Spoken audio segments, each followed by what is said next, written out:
Hey WhatsApp hello welcome to my YouTube channel. তো আজকে কিছু ইন্টারেস্টিং আপডেট রয়েছে রিলেটেড ইন্ডিয়ান ফুটবল।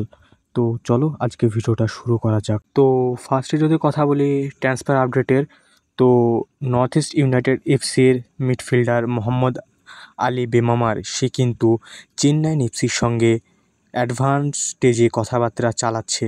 হ্যাঁ গাইস, ওয়েন কয়েলের চেন্নাইন এফসির সঙ্গে সে কিন্তু অ্যাডভান্স স্টেজে কথাবার্তা চালাচ্ছে এবং চেন্নাইন এফসি তাকে কিন্তু খুব করে চাইছে। বিশেষ করে ওয়েন কোয়েলের কিন্তু একদম পছন্দের একটা প্লেয়ার হচ্ছে মোহাম্মদ আলী বেমামার।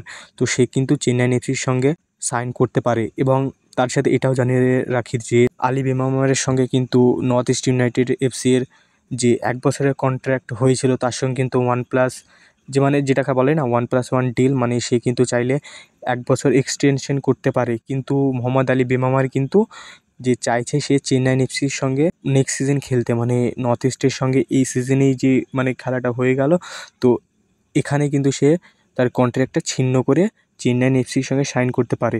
তো এই আপডেটটা ছিল গাইস। তো চলো এর পরের আপডেটটা দিয়ে দিই তোমাদেরকে। তো এর পরের আপডেটটা হচ্ছে গাইস ইন্ডিয়ান ন্যাশনাল ফুটবল টিমকে নিয়ে। তো তোমরা জানো যে মানুয়েলো মার্কেস কিন্তু যে স্কোয়াডটা বের করেছিল সেই স্কোয়াডে কিন্তু মোহনবাগানের স্টার রাইট ব্যাক আশিস রায়। তো আশিস রায়ের যে শোনা যাচ্ছে সে কিন্তু ইনজার্ড এবং তার জায়গায় কিন্তু একটা তরুণ তুর্কিকে কিন্তু স্কোয়াডে যোগ করেছে এবং তার নামটা হচ্ছে অভিষেক সিং, যাকে আমরা পাঞ্জাব এফসির রাইট ব্যাক মিতেই বলে চিনি। এই সিজনে থ্রু আউট দ্য সিজন দুর্দান্ত পারফরমেন্স করেছে। একজন ইয়াং ট্যালেন্ট, মাত্র 23 বছর বয়স। তো অফকোর্স এটা ন্যাশনাল টিমের জন্য ভালো, যত ভালো ইয়াং প্লেয়াররা ন্যাশনাল টিমকে সার্ভিস দিতে পারবে তত কিন্তু ফিউচার জেনারেশনের জন্য বেটার। তো এই আপডেটটাও ছিল গাইস। তো এর পরের আপডেটটা তোমাদেরকে দিয়ে দিই। তো এই পরের আপডেটটা কিন্তু একটা ইন্টারেস্টিং আপডেট রয়েছে রিগার্ডিং মোহনবাগান। তো তোমরা জানো যে মোহনবাগানের ফ্যান কিন্তু আইএসএলের মধ্যে অ্যাভারেজ অ্যাটেন্ডেন্সের মধ্যে কিন্তু টপে রয়েছে। তো এবার সেই টপে থাকার দৌড়ে, মানে এবার যদি একটা টোটাল ওয়ার্ল্ড ফুটবলের যে একটা ফ্যান বেস রয়েছে অ্যাভারেজ, যারা প্রত্যেক দিন লিগ ম্যাচে কিন্তু মাঠে যায়, তো সেই হিসাবে কিন্তু মোহনবাগান ইংলিশ জায়েন্ট, হ্যাঁ গাইস, ইংলিশ জায়েন্ট চেলসি, সৌদির ক্লাব আল ইত্তেহাদ এবং স্প্যানিশ জায়েন্ট সিভিলাদেরকেও কিন্তু পিছনে ফেলে মোহনবাগান কিন্তু গোটা ওয়ার্ল্ড ফুটবলের মধ্যে 54 নম্বরে রয়েছে অ্যাভারেজ অ্যাটেনশনের দিক দিয়ে।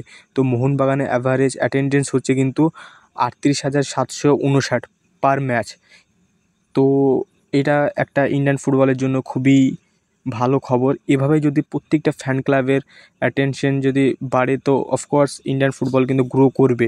তো এটাই একটা ইন্টারেস্টিং আপডেট ছিল রিগার্ডিং মোহনবাগান। তো তোমরা যারা মোহনবাগান ফ্যান রয়েছে অবশ্যই কমেন্ট সেকশনে জয় মোহনবাগান লিখে দিও।